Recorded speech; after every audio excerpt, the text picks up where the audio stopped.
Assalamualaikum warahmatullahi wabarakatuh. Perkenalkan, nama saya Karisma Kusumawardhani Al-Awaliyah, kelas 3 IATA.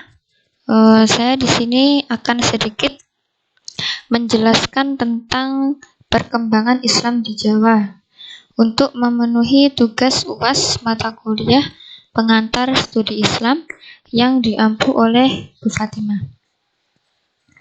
Jadi perkembangan Islam di Jawa ini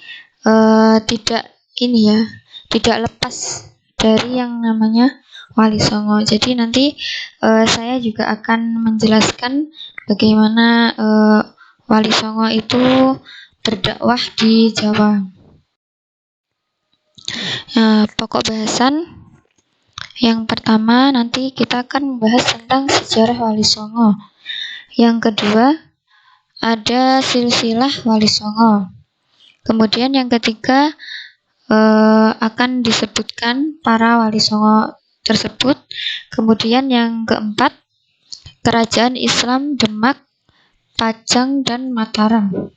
Kemudian yang kelima dijelaskan nanti kerajaan Islam Banten.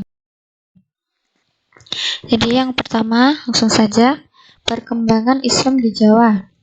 Jadi perkembangan Islam di Jawa ini dipelopori oleh para wali yang berjumlah 9 orang, atau yang sering kita sebut itu dengan Wali Songo. Kemudian para Wali Songo ini adalah intelektual yang menjadi pembaharu masyarakat pada masanya. Pengaruh mereka terasakan dalam beragam bentuk manifestasi peradaban baru masyarakat Jawa, mulai dari kesehatan, bercocok tanam, perniagaan, kebudayaan, kesenian, kemasyarakatan, hingga pemerintahan. Kemudian ada sejarah Wali Songo. Jadi selanjutnya sejarah Wali Songo. Wali Songo ini dikenal sebagai penyebar agama Islam di tanah Jawa pada abad ke-15 dan ke-16. Mereka ini tinggal di 3 wilayah penting di bagian pantai utara. Bagian utaranya itu di daerah Pulau Jawa ya. Nah, antara lain tuh Surabaya, Gresik, Lamongan di Jawa Timur. Kemudian daerah Demak, Kudus, dan daerah Muria itu yang di Jawa Tengah. Kemudian era Wali Songo ini adalah era berakhirnya dominasi Hindu-Buddha dalam budaya Nusantara untuk digantikan dengan kebudayaan Islam. Jadi Wali Songo itu menyebarkan agama Islam di Jawa itu pada saat itu Pulau Jawa penduduknya itu dihuni kebanyakan oleh masyarakat yang beragama Hindu dan Buddha. Selanjutnya ada arti dari Wali Songo. Nah, Wali Songo sendiri mempunyai arti wali yang 9. Wali itu adalah waliullah. Kemudian Songo itu dalam bahasa Jawa yang berarti 9. Jadi Wali Songo menandakan jumlah wali yang ada 9. Kemudian ini kata Songo atau Sanga berasal dari kata sana yang dalam bahasa Arab itu berarti mulia. Kemudian pendapat yang lainnya menyebutkan kata sana berasal dari bahasa Jawa yang berarti tempat. Nah, kemudian ini ada penyebutan beberapa wali dari ke-9 wali tersebut. Yang pertama ada Sunan Gresik, yang kedua Sunan Ampel, kemudian Sunan Bonang, Sunan Giri, Sunan Derajat, Sunan Kalijaga, Sunan Kudus, Sunan Muria, dan Sunan Gunung Jati. Yang mana dari kelima sunan diantaranya yakni Sunan Gresik, Sunan Ampel, Sunan Bonang, Sunan Giri, dan Sunan Derajat itu berada di daerah Jawa Timur. Kemudian ketiga sunan yang lainnya itu berada di daerah Jawa Tengah, yakni Sunan Kalijaga, Sunan Kudus, dan Sunan Muria. Kemudian ada lagi satu sunan yang ada di daerah Jawa Barat, yakni Sunan Gunung Jati. Nah, ini kemudian ada silsilah Wali Songo. Jadi Wali Songo ini silsilahnya menyambung kepada Rasulullah. Dari atas kita dapat dilihat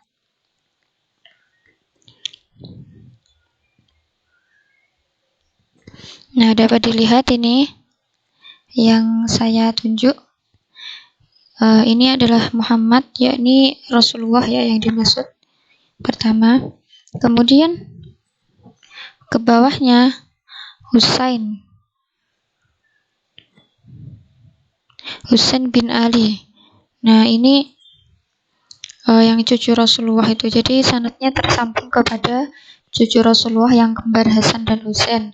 Kan tapi sanadnya menyambung kepada Husain.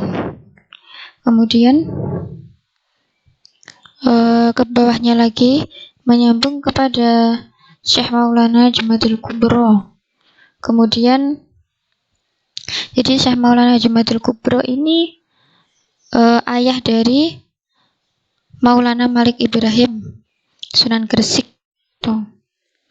Nah, Syekh Jumatil Kubro ini mempunyai dua anak, Maulana Malik Ibrahim dan Maulana Ishaq. Jadi Maulana Ishaq ini adalah saudara dari Maulana Malik Ibrahim. Kemudian ke bawah dari Maulana Malik Ibrahim ini beliau memiliki anak bernama Sunan Ampel. Kemudian Sunan Ampel ke bawah memiliki dua anak yang menjadi sunan, yaitu Sunan Bonang dan Sunan Derajat, dan satu anak perempuan yang kemudian menikah dengan Sunan Giri. Nah, Sunan Giri sendiri ini adalah anak dari Maulana Ishaq dan istrinya Balambangan. Nah, beliau berdua ini memiliki anak Sunan Giri, dan kemudian Sunan Giri ini menikah dengan salah satu dari anaknya Sunan Ampel. Nah, kemudian dari sini Sunan Bonang memiliki anak 3, yaitu Temanggung Wiratikto, Sunan Kalijaga, dan Sunan Muria. Sedangkan di sini Sunan Giri memiliki anak, yaitu Sunan Ngudung dan Sunan Kudus. Kurang lebih seperti itu penjelasan dari silsilah Wali Songo. Kemudian ini ada sedikit biografi untuk mengenal siapa saja dari sunan-sunan itu. Jadi untuk mempersingkat waktu langsung saja, yang pertama ada Sunan Gresik. Jadi Sunan Gresik ini biasa disebut Maulana Malik Ibrahim atau Makdum Ibrahim As-Samarkandi, atau dikenal dengan sebutan Syekh Maghribi. Diperkirakan beliau ini lahir di Samarkand, Asia Tengah. Jadi beliau ini bukan asli orang Jawa. Beliau ini berimigrasi ke Jawa dari Timur Tengah ke Jawa pada paruh awal abad ke-14. Kemudian beliau ini wafat di Gresik pada 12 Rabiul Awal tahun 882 Hijriah atau 8 April 1419 Masehi. Nah, beliau ini berdakwah di daerah Gresik atau sekitar pantai utara. Kemudian Sunan Ampel. Nah, Sunan Ampel ini merupakan anak dari Sunan Gresik tadi. Jadi Sunan Ampel ini atau Raden Rahmat lahir di Campa pada tahun 1401 Masehi.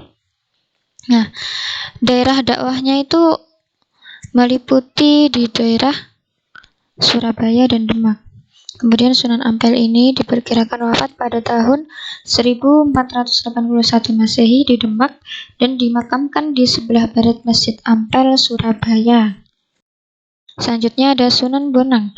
Sunan Bonang atau Raden Makdum Ibrahim lahir di Ampel, Denpa pada tahun 1465 Masehi. Nah, daerah dakwahnya itu meliputi daerah Jawa Timur. Nah, beliau ini dikenal karena pengetahuannya yang luas dalam ilmu fikih. Nah, juga beliau ini juga terkenal dalam dakwahnya itu menggunakan gamelan-gamelan alat musik Jawa, khususnya bonang. Maka dari itu beliau disebut Sunan. Kemudian selanjutnya ada Sunan Giri. Nah, Sunan Giri ini biasa nama aslinya adalah Raden Paku atau Muhammad Ainul Yakin. Lahir di Blambangan pada tahun 1442 Masehi. Nah, beliau ini dakwahnya itu di sekitar daerah Blambangan. Kemudian beliau ini merupakan anak dari Maulana Ishaq, ya, yang mana Maulana Ishaq sendiri ini adalah saudara kandung dari Maulana Malik Ibrahim. Jadi Maulana Malik Ibrahim atau Sunan Gresik itu adalah paman dari Sunan Giri. Kemudian Sunan Derajat atau Raden Qasim lahir pada tahun 1470 Masehi. Nah, putra beliau ini adalah putra dari Sunan Ampel dari istrinya yang bernama Dewi Chandrawati. Kemudian Sunan Derajat ini mendapatkan tugas untuk pertama kalinya dari ayahandanya untuk berdakwah itu di ke pesisir daerah Gresik sana. Kemudian ada Sunan Kalijaga atau yang biasa disebut dengan Raden Syahid. Beliau ini lahir sekitar tahun 1450 Masehi. Nah, beliau ini merupakan wali yang berjiwa besar, pemimpin, pejuang, mubalik, pujangga, dan filosof. Nah, beliau ini juga terkenal dengan dakwahnya menggunakan wayang. Kemudian beliau ini wafat di desa Kadalangu, daerah Demak.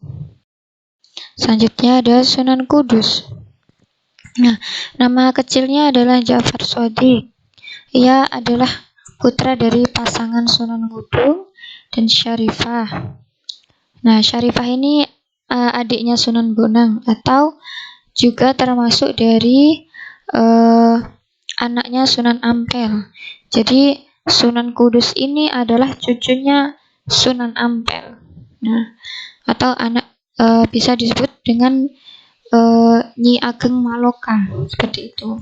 Itu adalah nama ibunya.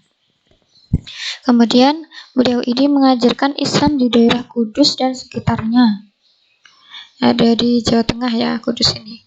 Kemudian mendekati masyarakat Kudus dengan memanfaatkan simbol-simbol Hindu dan Buddha. Nah, ini Sunan Kudus ini sangat terkenal akan toleransinya karena Hindu Buddha di daerah sana kan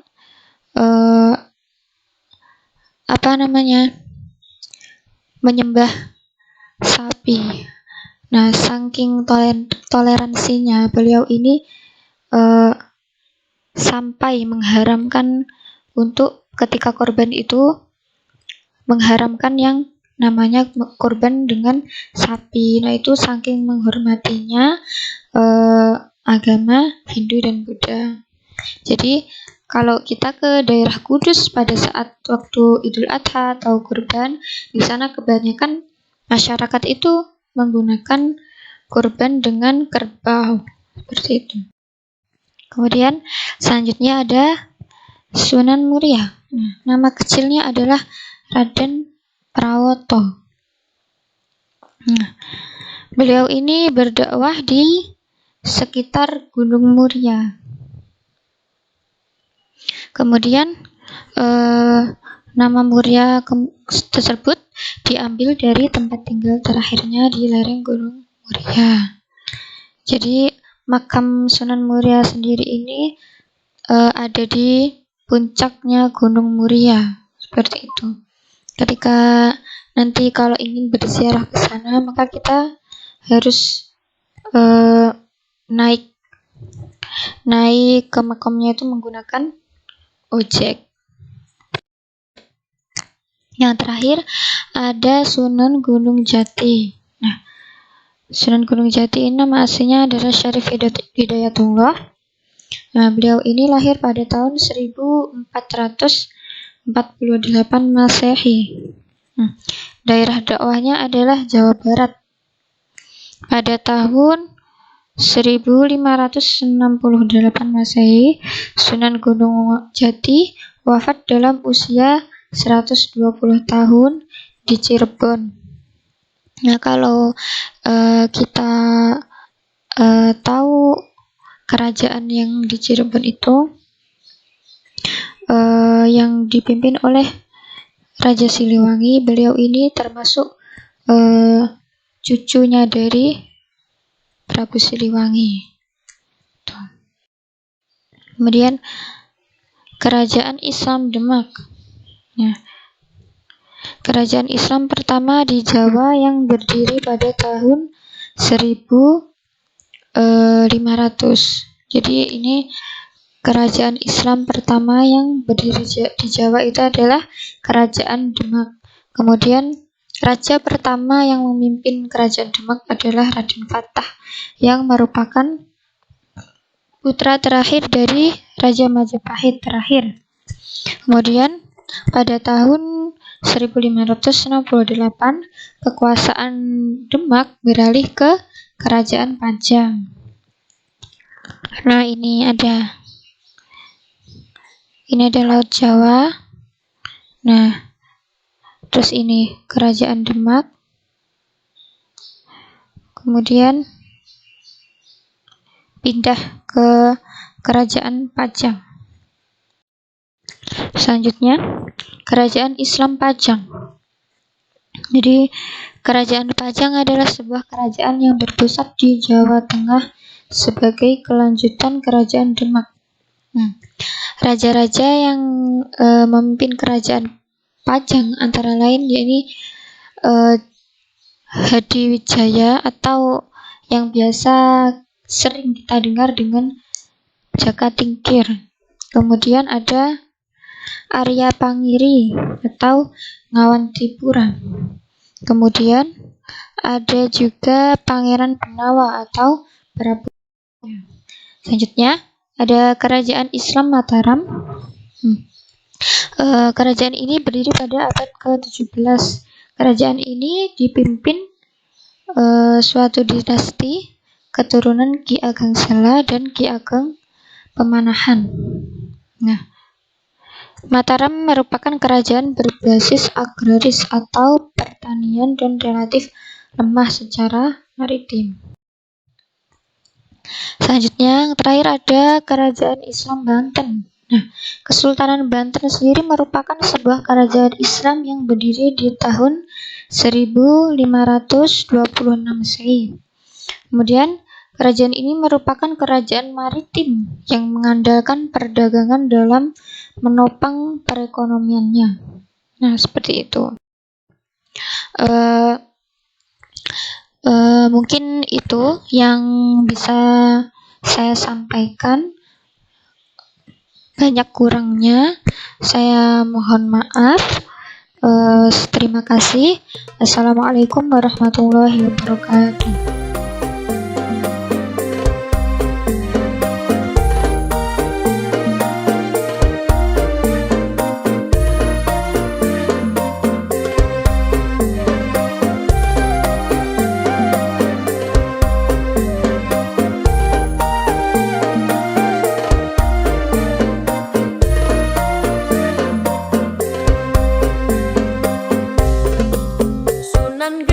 Maulana